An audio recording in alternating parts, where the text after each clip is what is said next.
Waalaikumsalam warahmatullahi wabarakatuh.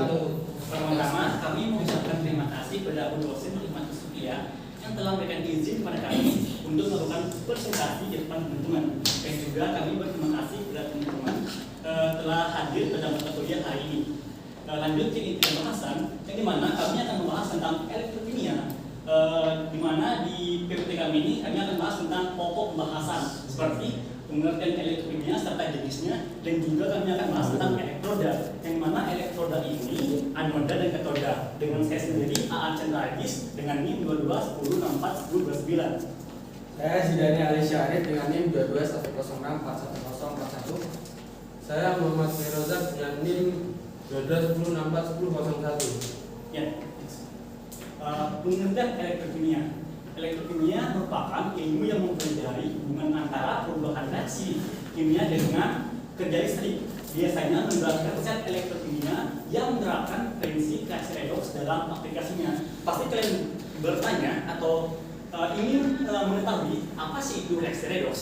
Reaksi redoks adalah reaksi kimia yang mempelajari reaksi redoks adalah reaksi kimia gabungan dari reaksi reduksi dan reaksi oksidasi, dan reaksi redoks ini mencakup semua proses kimia yang dimana melibatkan atom,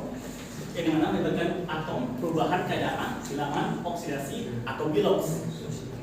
Sebelum lanjut ke slide berikutnya, kami akan membahas tentang jenis elektrokimia yang dimana memiliki dua jenis. Yang pertama sel volta atau sel galvani dan sel elektrolisis. Next.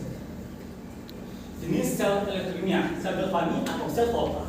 Sel galvani atau sel volta merupakan sel elektrokimia yang dapat menghasilkan energi listrik yang disebabkan oleh terjadinya reaksi redoks yang spontan. Bisa kalian lihat di sini ada gambar dari sel rangkaian sel volta, yang dimana ada 4 bagian penting. Yang pertama, voltmeter, jembatan garam, anoda, dan katoda. Yang dimana 4 bagian ini memiliki arti atau fungsinya masing-masing. Next. Bagian sel volta. Yang pertama, voltmeter, komponen yang berfungsi menentukan besarnya potensi listrik atau tegangan listrik yang dihasilkan. 2. Jembatan garam atau salt bridge, komponen untuk menjaga penetralan muatan listrik pada larutan. Ketiga, anoda atau elektroda negatif, tempat terjadinya reaksi oksidasi atau pelepasan elektron. Dan elektroda positif, tempat terjadinya reaksi reduksi atau penangkapan elektron. Next. Contoh sel volta, sel kering sel kering atau lattice lens merupakan contoh sel volta primer. Sel kering atau baterai kering terdiri dari atas wadah yang terbuat dari seng dan bertindak sebagai anoda serta batang karbon sebagai katoda. Elektrolit sel ini adalah campuran NaO2, NH4Cl, sedikit air, dan kadar tuakan NCl2 dalam bentuk pasta. Next. Macam-macam sel volta. Sel aki, di mana katoda Pb, O2, anoda plus Pb, elektrolit larutan H2SO4. Dan yang kedua sel kering, katodanya karbon, anodanya Zn, yang mana Zn ini adalah zinc. Elektrolitnya campuran berupa pasta, yaitu NaO2 plus NH4Cl plus sedikit air. Yang ketiga, sel bahan bakar. Elektrodanya Ni, yang mana Ni ini adalah nikel. Elektrodanya itu larutan KO2, ya KOH, bahan bakar H2 dan O2. Next. Korosi. Korosi atau perkataan adalah rusaknya logam akibat teroksidasinya logam tersebut oleh oksigen yang berada di lingkungannya. Faktor yang mempercepat korosi: 1. Air dan kelembapan udara. 2. Elektrolit. 3. Permukaan logam yang tidak rata. 4. Terbentuknya sel elektrokimia. Next. Faktor yang menghambat korosi: mengontrol kelembapan udara, mencegah logam bersentuhan dengan oksigen, perlindungan katodik, pengecatan atau penyemuhan. Next. Aturan sel galvani, penulisan notasi. Zn Zn2 plus Cu2 plus Cu. Zn2 plus Cu2 plus Cu.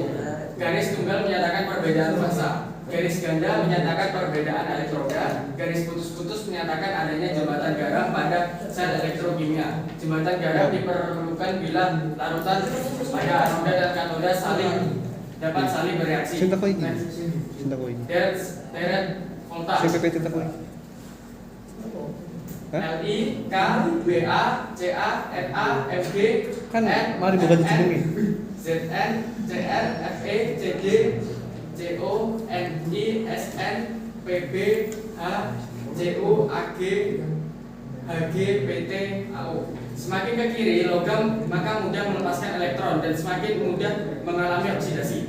Semakin ke kanan logam sulit melepaskan elektron dan semakin mudah mengalami reduksi. Sel elektrolisis. Sel elektrolisis adalah energi yang mengubah energi listrik menjadi energi kimia seperti pada gambar. Contoh elektrolisis dalam kehidupan sehari-hari. 1. Industri metalurgi. 1.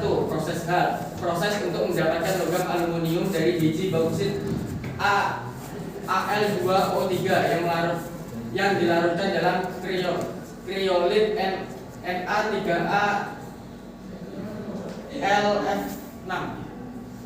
B. Pemurnian tembaga. Tembaga yang diperoleh dari reduksi biji tembaga tidak murni dimurnikan dengan elektrolisis CuSO4 dengan Cu murni di katoda dan Cu tidak murni di anoda. 2. Industri bahan kimia. Pembuatan gas klorin NaOH dengan menggunakan sel diafragma. 3. Industri kerajinan digunakan pada penyembuhan logam.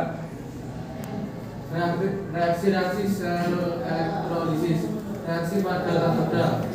Ion akan mengalami reduksi kecuali kation plus yang berasal dari logam Ia dan Mn dalam larutan air tidak mengalami reduksi.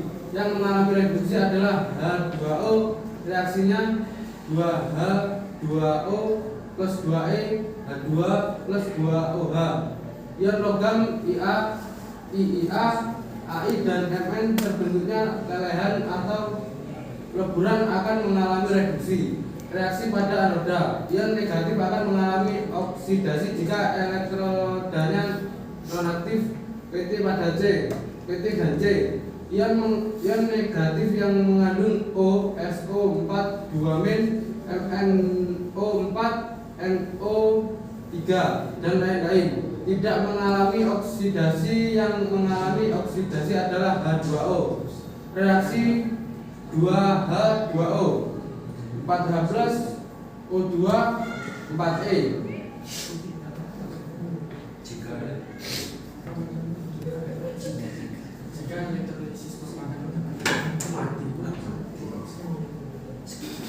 Anoda merupakan logam aktif. Selain Pt dan C, yang mengalami oksidasi adalah elektroda tersebut.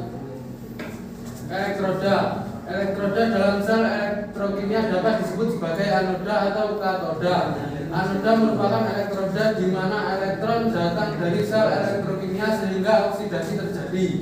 Katoda merupakan elektroda di mana elektron memasuki sel elektrokimia sehingga reduksi terjadi.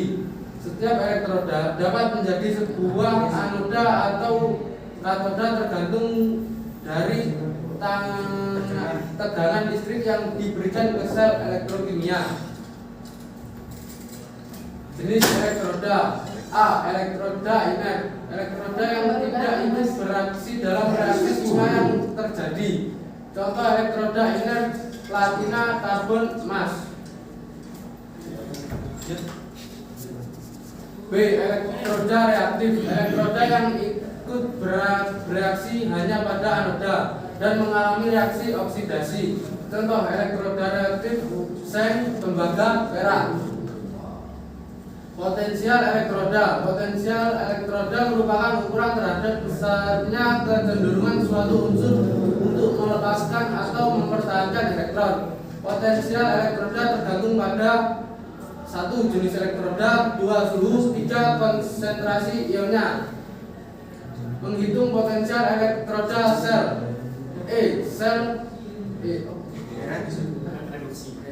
Reduksi sel oksidasi. Sel RP atau NF INC.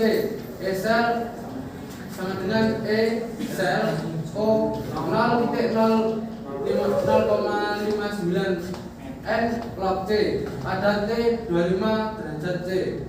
Catatan potensial reduksi standar Vol. R tetapan gas Vol kolom mol K sama dengan 8,314. T suhu mutlak K. N jumlah elektron. F 96500 kolom. C bentuk oksidasi atau bentuk reduksi. Potensial elektroda standar. Potensial elektroda standar merupakan potensial yang terkait dengan setengah reaksi yang ada atau ada elektroda dan biasanya ditulis dalam setengah reaksi reduksi. Bentuk teroksidasi. Ne bentuknya Ne bentuk tereduksi E 1/2 sel.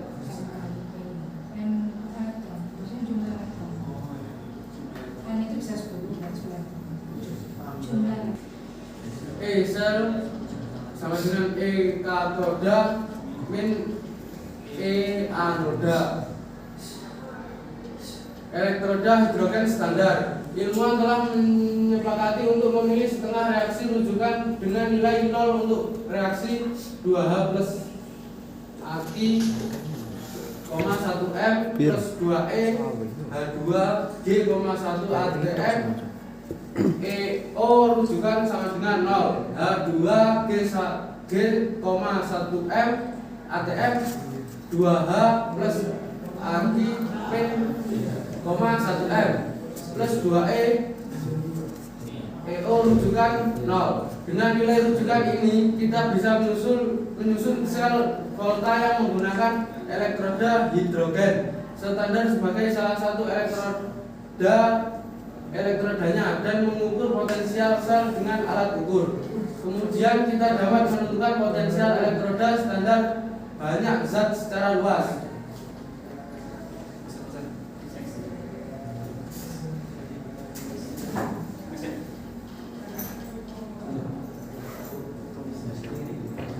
Contoh soal potensial standar. Soal potensial elektroda standar. Suatu sel volta tersusun dari elektroda, magnesium, dan tembaga. Bila diketahui Mg2 plus Aqi plus 2E sama Mg Se sama dengan min 2,3 Mg2 plus Aqi plus 2E Mg Se sama dengan min 2,37 volt. Cu2 plus Aqi plus 2E CuSe sama dengan plus 2,34 Cu2 plus Aqi plus 2E CuSe sama dengan plus 0,34 volt. Tentukan elektroda dan anodanya. B. Reaksi yang terjadi pada elektroda dan reaksi selnya. C. Notasi sel dan D. Potensial sel. Digambar sebutlah penyelesaian dari contoh soal potensial standar. Setelah melakukan presentasi, kami akan membuka sesi tanya jawab. Assalamualaikum warahmatullahi wabarakatuh. Perkenalkan nama saya Rizal Muhammad Sofyan. Di sini saya mau bertanya tentang bagaimana sel elektrokimia dapat menghasilkan arus listrik. Itu saja pertanyaan saya. Assalamualaikum warahmatullahi wabarakatuh. Waalaikumsalam warahmatullahi wabarakatuh. Assalamualaikum warahmatullahi wabarakatuh. Waalaikumsalam warahmatullahi wabarakatuh. Nama saya Zidan Al-Fahri dari kelompok 1 NIM 05. Saya izin bertanya, apa manfaat elektrokimia bagi kehidupan manusia? Sekian dari saya. Wassalamualaikum warahmatullahi wabarakatuh. Assalamualaikum warahmatullahi wabarakatuh. Waalaikumsalam warahmatullahi wabarakatuh. Perkenalkan nama saya Dr. Faisal dengan NIM Andan 50. Izin bertanya Mas. Ya, Mas. Apa fungsi dari jembatan garam dan sel elektrokimia? Sekian dari saya. Assalamualaikum warahmatullahi wabarakatuh. Di sini saya akan menjawab pertanyaan dari Mas Sofyan. Bagaimana sel elektrokimia menghasilkan listrik? Kan di dalam elektrokimia kan ada sel volta. Sel volta adalah sel yang menghasilkan energi listrik karena adanya redoks spontan. Dengan kata lain, sel volta akan mengubah energi kimia menjadi energi listrik. Potensi listrik yang dihasilkan sel volta dapat ditentukan dengan alat yaitu voltmeter atau potensiometer. Akan menjawab pertanyaan dari Zidan. Apa manfaat elektrokimia bagi manusia? Dalam kehidupan sehari-hari banyak digunakan dalam bidang industri, diantaranya pada pembuatan beberapa bahan kimia, pemurnian logam dan penyembuhan. Ini akan menjawab pertanyaan dari Mas Faisal. Apa fungsi jembatan garam? Fungsi jembatan garam adalah menyetarakan kation dan anion dalam larutan. Adapun syarat jembatan garam yaitu bisa dilewati ion dan hanya sedikit melewati pelan. Sekian dari kelompok kami. Wassalamualaikum warahmatullahi wabarakatuh.